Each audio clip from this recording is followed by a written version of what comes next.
Assalamualaikum warahmatullahi wabarakatuh.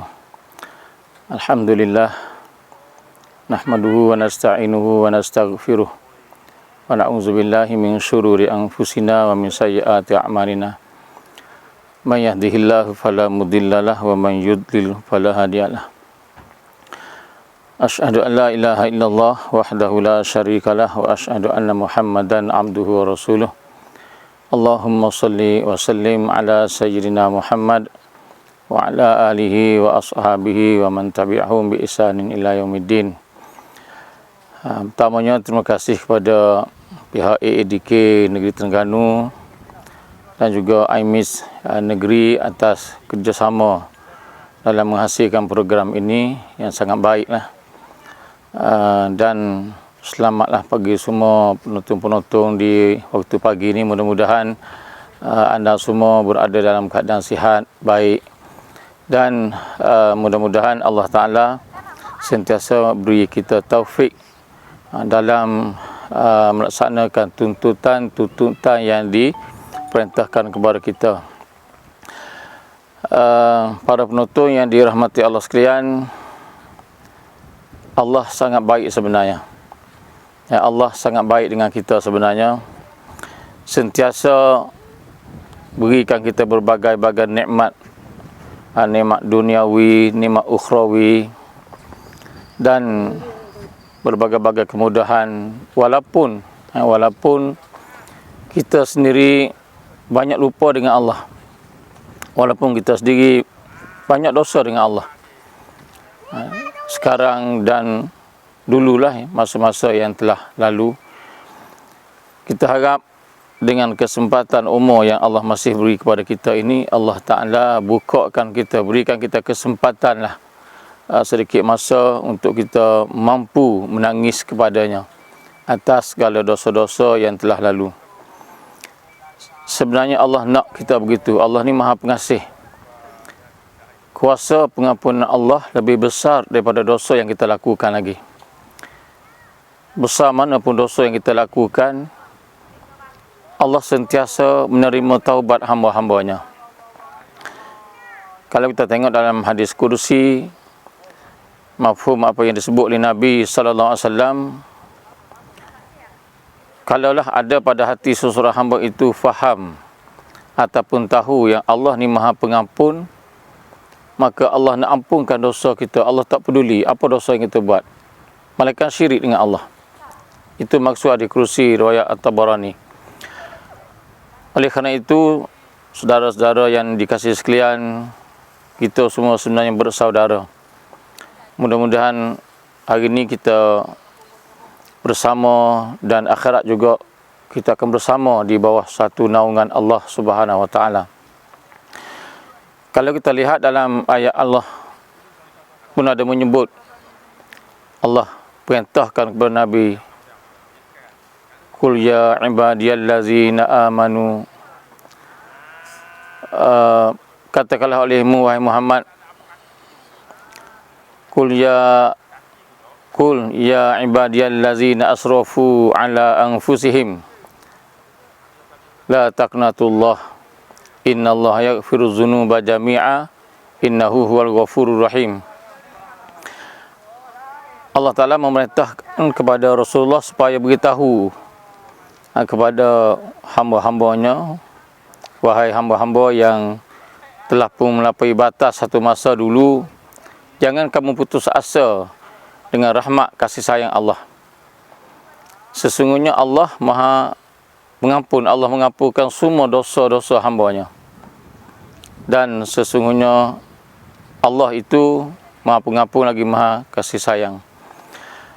Alhamdulillah, saudara-saudara sekalian, walaupun kita mungkin sudah lama terlalai dengan kehidupan kita yang banyak cabaran dan dugaan sekeliling kita dengan berbagai-bagai bentuk, kita masih lagi diberi kesempatan oleh Allah untuk sama-sama menuntut keredaannya.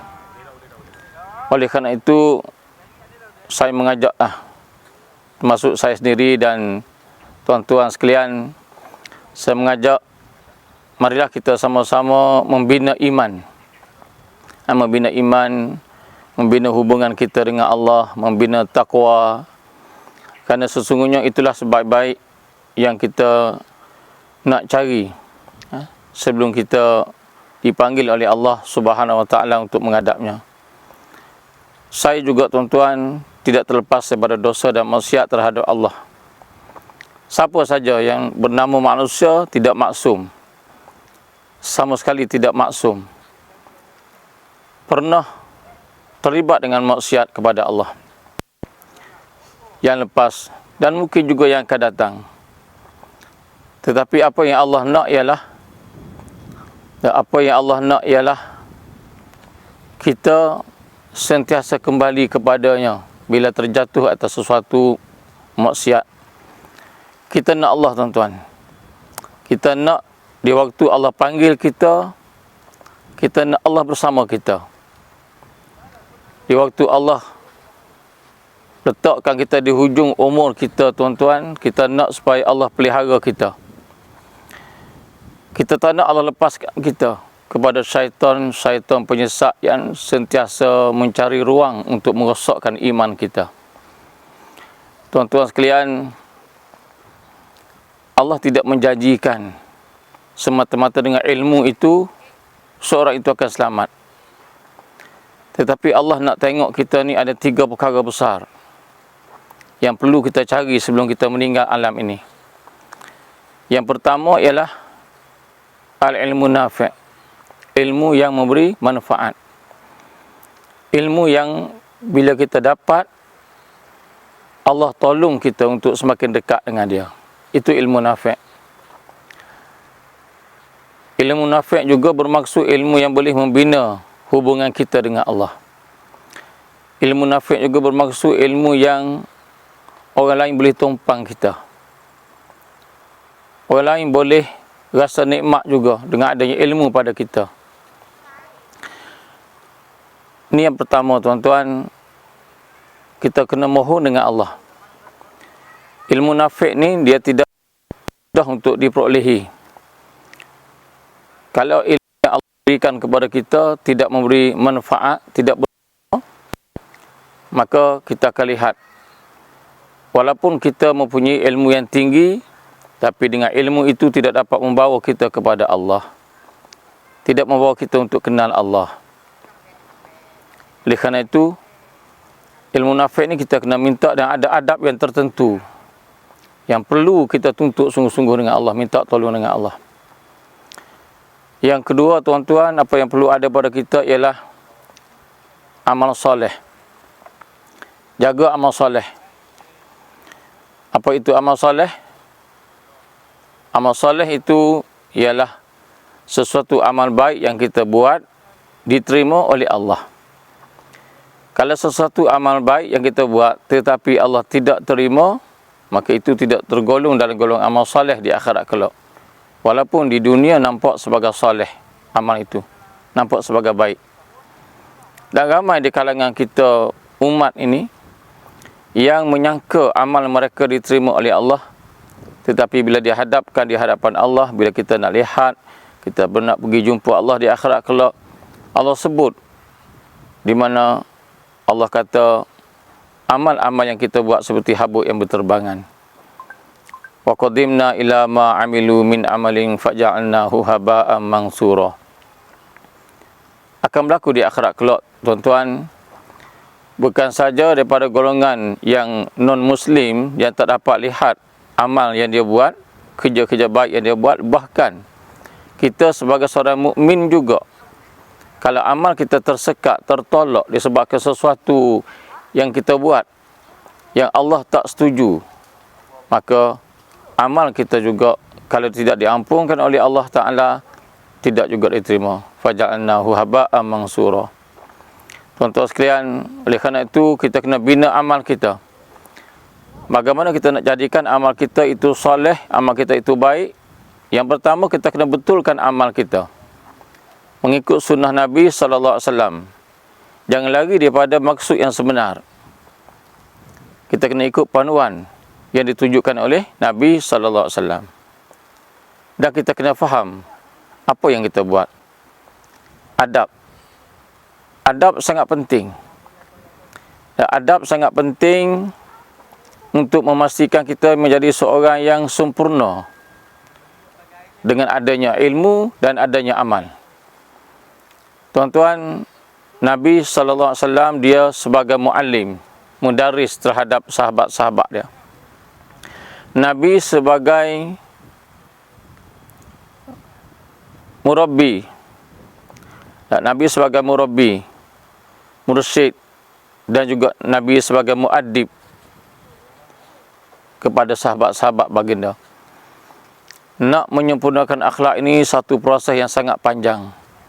Lebih susah daripada nak sempurnakan ilmu yang ada pada kita. Lebih mudah untuk kita menuntut ilmu, dan mudah juga untuk kita kerjakan amal. Tetapi sangat payah, tuan-tuan, untuk kita nak jadi seorang yang beradab dengan Allah, beradab dengan manusia, sesama manusia, dan beradab dengan alam ni juga. Sehingga Nabi pernah menyebut dalam hadis, innama bu'istu liutammima makarimal akhlaq. Sesungguhnya aku ni dibangkitkan, diutuskan untuk menyempurnakan akhlak, menyempurnakan adab. Apa adab yang perlu kita jaga ketika kita beribadah kepada Allah? Apa adab yang perlu kita jaga selepas kita beribadah kepada Allah? Apa adab yang perlu kita jaga ketika kita bersama dengan sahabat-sahabat kita, dengan ayah mak kita, dengan pemimpin-pemimpin kita, dengan rakyat kita, dengan guru kita? Ini mustahak. Dan adab kita dengan alam sekeliling, bahkan dengan haiwan pun kita mesti beradab. Kalau kita lihat dalam hadis bagaimana Nabi menceritakan kisah orang-orang dulu yang dibinasakan kerana mengurung seekor kucing dan tidak diberi makan pun boleh masuk neraka kerana kucing itu mati, tidak diberi makan. Maknanya kita mesti menjaga adab terhadap haiwan. Kalau dengan haiwan pun kita mesti jaga adab, apatah lagi dengan Allah Subhanahu Wa Taala yang jadikan kita, yang jaga kita, yang beri kita rezeki, beri kita nikmat yang tak pernah putus. Allahu Akbar. Jadi tuan-tuan, jangan lupa bahawa hidup kita ni sementara, tak lama. Satu masa bila sampai keputusan Allah, tetap kita akan dipanggil oleh Allah. Oleh itu, mari kita kembali kepada Allah, bertaubat kepada Allah. Allah Maha Pengasih. Minta ampun dengan Allah sungguh-sungguh daripada hati. Minta ampun daripada hati, tuan-tuan. Allah tak terima setakat lidah saja minta dengan Allah, ya Allah, bertaubat, astaghfirullahalazim, tapi hati tidak menyesali dengan dosa. Hati tak takut dengan maksiat. Tak jadi. Dan taubat ini lahir daripada hati yang rasa takut dan bersalah dengan Allah. Allah menyeru kita, wa anibu ila rabbikum wa aslimu lah min qabli an ya'tiyakumul azab summa la tunsarun. Kembalilah kamu semula kepada Tuhan kamu dan serahlah diri kamu kepadanya. Setelah kita lakukan taubat, setelah kita minta ampun sungguh-sungguh dengan Allah atas segala dosa-dosa kita yang lama, kemudian kita serahkan urusan ini kepada Allah untuk menentukan kita. Allah perintah ini min qabli an ya'tiyakumul azab, sebelum datangnya azab. Azab apa, tuan-tuan? Yang pertama, azab sakit di hujung umur. Yang kedua, azab ketika nak berhadapan dengan sakarat. Yang ketiga, azab semasa berada di alam barzakh, dan seterusnya daripada mahsyar Allah. Tuan-tuan, Allah minta kita kembali ini supaya jangan sekali-kali kita biarkan kita dalam keadaan maksiat. Bila Allah hantar keputusan dia untuk membalasi perbuatan-perbuatan khianat kita, perbuatan jahat kita, dosa kita, bila Allah dah hantar perkara ni, Allah kata summa la tunsurun, kamu tidak akan ditolong lagi. Maknanya kita nak mesti balik kepada Allah sebelum datangnya azab itu. Bila dah datang azab itu, Allah tak tolong kita.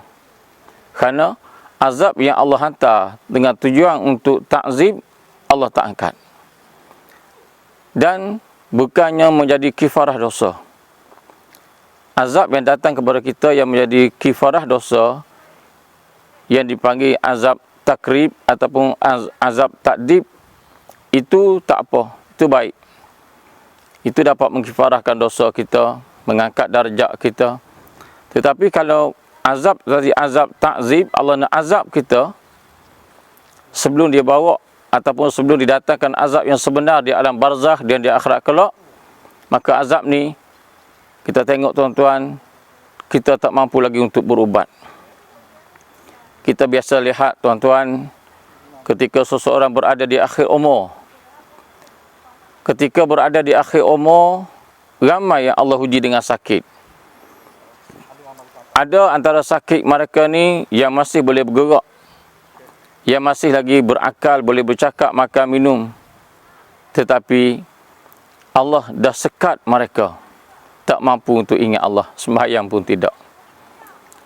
Apa alamat tuan-tuan? Ini sebagai tanda yang mana kita sangat lalai, sangat banyak maksiat, dan kita tak rasa pun untuk balik pada Allah, tak ada usaha pun untuk nak kembali pada Allah, sehingga kita didatangkan azab itu. Oleh kerana itu tuan-tuan, saya mengajak saya dan tuan-tuan untuk kembali pada Allah. Tuan-tuan sekalian, sebagaimana yang saya sebutkan tadi, 3 perkara mesti kita jaga sungguh-sungguh. Mesti kita tuntutlah sebelum kita dipanggil oleh Allah Subhanahu Wa Taala ini. Kerana ini menjadi asas bagi kejayaan kita. Untuk kita nak bina iman, nak cari satu kedudukan di sisi Allah, mesti ada 3 perkara tadi. Yang pertama, saya nak ulang, kita mesti tuntut sungguh-sungguh al-ilmu nafi', ilmu yang memberi manfaat. Supaya dengan ilmu tadi, Allah bina kita untuk berhadap kepadanya. Dan yang kedua, amal yang soleh, amal yang membetuli dengan hukum, dengan syarak, amal yang ditunjukkan oleh Nabi SAW. Dan yang ketiga, adab, akhlak. Sangat penting untuk menentukan kita sama ada kita ini terpilih sebagai seorang hamba yang baik ataupun tidak. Nak baik agama mesti dengan 3 perkara. Bagaimana kita nak dapat 3 perkara ni tuan-tuan? Yang pertama, ilmu nafi', ilmu yang memberi manfaat. Kita bincang, dan biasa dibincang di masjid surau, dibincang dalam kitab-kitab ulama. Bagaimana nak dapat ilmu nafi'? Kita maklum tuan-tuan. Tetapi apabila kita tidak mempunyai seorang murabbi untuk bimbing kita, tidak ada muadib yang mengadabkan kita, mungkin kita gagal. Kerana ilmu nafi' tuan-tuan, dia tidak perolehi dengan kita ada CJ yang tinggi ke ataupun lama kita belajar, tidak gitu. Ilmu nafi' ini diperolehi daripada seorang yang pertama bersih, sentiasa membersihkan diri mereka daripada dosa dan maksiat. Sebab itu tuan-tuan, saya mengajak saya sendiri dan tuan-tuan sekalian membersihkan diri daripada maksiat zahir dan batin, menjadi satu yang asas bagi kita yang nak ilmu ini. Sebab tu Allah pernah menyebut, wattaqullah wa yu'allimukumullah. Takutlah Allah, Allah akan ajar kamu ilmu. Ini yang dimaksud ialah ilmu nafi' yang memberi manfaat. Dan amal yang soleh tuan-tuan, bagaimana nak dapat amal yang soleh? Saya sebut tadi juga, iaitu amal yang sepakat dengan apa yang diajar oleh Nabi SAW, yang tidak bercanggah dengan dasar, yang tidak bercanggah dengan kesepakatan para ulama. Itu penting. Dan untuk memastikan amal kita itu diterima oleh Allah ataupun tidak. Tetapi yang asas ialah kita hendaklah tahu tuan-tuan, apa amal yang kita buat. Kita tak nak kita buat amal tapi kita tak tahu. Hari ini kita melihat ramai orang yang bertarikat, sibuk dengan tarekat dan macam-macam jenama dalam tarekat. Saya tidak bermaksud untuk menyalahkan tarekat, tetapi sangat menyedihkan apabila kita lihat ahli-ahli tarekat hanya sekadar nak beramal, tetapi tak tahu maksud beramal itu sendiri. Kadang-kadang apa yang baca panjang lebar dalam buku-buku, dalam kitab-kitab, banyak kitab-kitab yang ditulis, berbagai-bagai wirid yang ada, tapi tak tahu, sekadar baca. Sedangkan kita lihat setiap amal yang kita buat, kalau bacaan lah disebut kepada bacaan yang tak dapat, yang hanya dapat kebajikan walaupun tidak faham, dua perkara. Yang pertama, Quran, Nabi jamin kita baca ayat Allah walaupun tak faham dapat kebajikan. Yang kedua, selawat kepada Nabi sallallahu alaihi wasallam, walaupun tak faham tapi hasil kerana dia sebagai doa dapat. Adapun zikir-zikir yang lain, kalau kita tak faham apa yang kita baca, yang kita sebut, kita ada kebajikan atas perkataan yang kita sebut. Dan kata setengah ulama, dapat juga sekadar dia ingat Allah, itu saja. Sebab tu bila kita nak ilmu yang nafi' tadi, kita kena jaga hubungan dengan Allah, kena warak, dan nak amalan yang soleh ialah kita mesti memahami apa yang kita buat.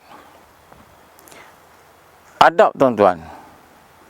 Macam mana kita nak jadi seorang yang beradab dengan Allah? Sebelum beramal, ketika beramal, dan sesudah beramal. Kita ambil contoh, tuan-tuan.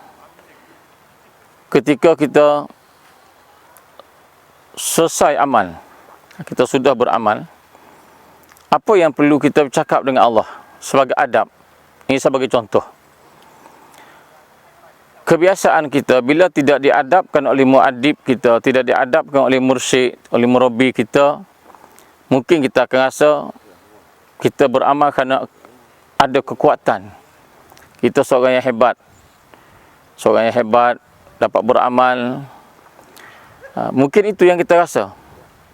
Tetapi hakikatnya Allah yang memberi taufik kepada kita. Sebab tu kita diajar oleh Allah Subhanahu Wa Taala untuk sentiasa menyebut suatu ayatnya, iaitu wa ma taufiqi illa billah. Tidak ada yang memberi taufik bagiku melainkan Allah. Pasal apa perlunya kita sebut kalimah ni, tuan-tuan? Ini adalah supaya kita nampak semua yang kita buat, semua amalan yang kita lakukan adalah dengan taufik daripada Allah Subhanahu Wa Taala, bukannya kita, tuan-tuan. Ini adab. Sebab tu bagi seorang yang beradab dengan Allah, bila orang puji dia atas satu-satu amalan yang dia buat, dia segera kembali kepada Allah. Falillahil hamd. Dia takut Allah, tuan-tuan. Dia takut. Kerana menjadi pengalaman bagi orang-orang yang berjalan di jalan Allah ni, menjadi pengalaman mereka, bila mendapat pujian, biasa ada sekatan sesudah pada itu. Ada orang puji je, kamu bagus, kamu pandai memimpin, kamu ni pandai jaga itu, jaga ni. Biasanya selepas daripada itu, ada je sekatan daripada Allah. Maka mereka cuba buat. Ni ulama-ulama yang terdahulu mencari jalan, mencari sebab pasal apa bila bertemu saja dengan pujian, berhadap saja dengan pujian, lepas tu mereka disekat oleh Allah untuk istiqamah dengan amal. Lalu mereka jumpa, mereka mengkaji, mereka melihat, mereka dapati penyebab utama ialah kerana kita tak nampak Allah. Kita tak nampak Allah, kita nampak kita. Orang kata kita baik, kita perasan diri. Orang kata kita pemurah, kita perasan diri. Orang kata kita ni seorang yang hebat, kita rasa kita hebat. Padahal kita ni hamba yang sangat dhaif, sangat lemah, sangat hina. Fakir ilallah. Kita ni fakir ilallah. Sentiasa berhajat dengan Allah. Oleh kerana itu, tuan-tuan, sekali lagi saya mengajak diri saya sendiri dan tuan-tuan sekalian, jangan jemu kita mencari Allah. Dan yang kedua, jangan berputus asa dengan Allah. Pengurnian Allah sangat luas kepada kita. Sehingga hadis yang saya sebutkan tadi, hadis kursi tadi, yang mana Nabi menceritakan kepada kita bahawa Allah berkata, kalau adalah pada hati seseorang hamba itu tahu yang dia ni Maha Pengampun, Allah nak ampunkan semua dosa-dosa kita. Dia tidak peduli. Allah kata, aku tidak peduli, fala ubali, aku tidak peduli banyak mana dosa yang dia buat, asalkan jangan syirik, jangan sekutukan Allah. Sekutukan Allah ni sebuah zat, sekutukan Allah ni sebuah perbuatan, sekutukan Allah ni sebuah nama-nama sifat Allah. Jangan sekutukan. Allah esa. Qul huwallahu ahad, katalah oleh wahai Muhammad, Allah tu esa. Esa pada zat, esa pada sifat, dan esa pada perbuatan. Selagi mana kita tidak mengesakan Allah, besar mana pun dosa kita Allah ampunkan. Dan bila Allah ampunkan dosa kita, Allah terima segala amal kita. Sepatah kita sebut kalimah subhanallah, Nabi jamin, Nabi janji Allah nak beri pahala sebesar bukit Uhud, tuan-tuan. Sebab apa Allah tidak contohkan bukit yang ada di hadapan kita ni? Allah contohkan bukit Uhud kerana sahabat nampak bukit Uhud ni bukit yang terbesar di Madinah. Sahabat nampak dah. Sebut kalimah subhanallah, dapat sebesar bukit Uhud. Sebut kalimah alhamdulillah, dapat sebesar bukit Uhud. Sebut kalimah Allahu Akbar, dapat sebesar bukit Uhud.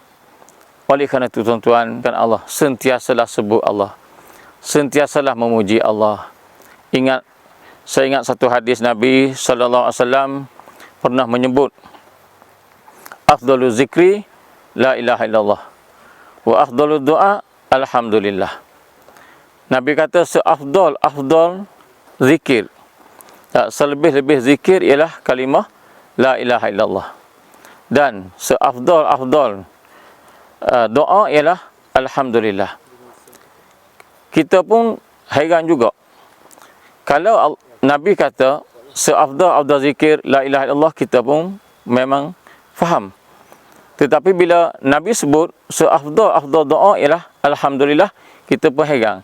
Kerana alhamdulillah itu bukan kalimah doa, itu kalimah tahmid, puji Allah. Tiba-tiba Nabi kata alhamdulillah itu seafdal doa. Mengapa, tuan-tuan? Ini adalah kerana sukanya Allah Subhanahu Wa Taala terhadap hamba-hambanya yang memuji dia atas satu nikmat. Contohnya, kita dapat satu nikmat daripada Allah, kita puji Allah. Alhamdulillah ya Allah, kau beri aku makan. Alhamdulillah ya Allah, kau beri aku sihat. Alhamdulillah ya Allah, kau beri aku jumpa dengan anak-anak. Kita terima kasih pada Allah kerana Allah beri nikmat pada kita. Allah suka sangat, Allah tambahkan nikmat itu pada kita dengan tak perlu kita minta lagi, bahkan lebih lagi. Sebab tu Allah kata dalam Quran, la in syakartum la azidannakum. Kalau kamu syukur dengan nikmat aku akan tambahkan nikmat kamu. Oleh kerana itulah hadis tadi menyebut bahawa kita sebut saja kalimah alhamdulillah, Allah tambahkan nikmat pada kita berlipat kali ganda. Seperti kita minta juga, padahal kita tak minta pun, tuan-tuan. Baiknya Allah. Dan sebagai akhirnya, saya nak sebutkan satu hadis Nabi SAW, di mana Nabi pernah menyebut pada kita, khairun nas anfa'uhum linnas, atau kama qala Rasulullah. Sebaik-baik manusia di sisi Allah ialah orang yang banyak beri manfaat kepada manusia lain. Beruntunglah, tuan-tuan, kalau Allah pilih saya dan Allah pilih tuan-tuan semua. Saya yakin Allah akan pilih tuan-tuan orang yang Allah kasih, tuan-tuan orang yang Allah hargai, Allah beri peluang pada kita semua. Beruntunglah kalau kita ni termasuk dalam golongan yang Nabi sebut tadi, banyak memberi manfaat kepada orang lain. InsyaAllah kita berazam sungguh-sungguh sebelum kita mengakhiri kehidupan kita ini, Allah jadikan kita ni orang lain boleh tumpang, orang lain suka dengan adanya kita. Orang lain boleh tumpang dengan adanya ilmu kita, harta benda kita dan sebagainya. Jadi semoga tuan-tuan selamat sejahtera, alhamdulillah, dan semoga sentiasa diberi taufik oleh Allah untuk beramal, jaga ibadah, terutamanya sembahyang, dan diakhiri hidup kita dengan iman, insya-Allah. Wallahu a'lam. Assalamualaikum warahmatullahi wabarakatuh. Bertemu kembali, jom menonton hadis kursi pengumbat jiwa. Wadiman landok sama landok turun ke pantai laut.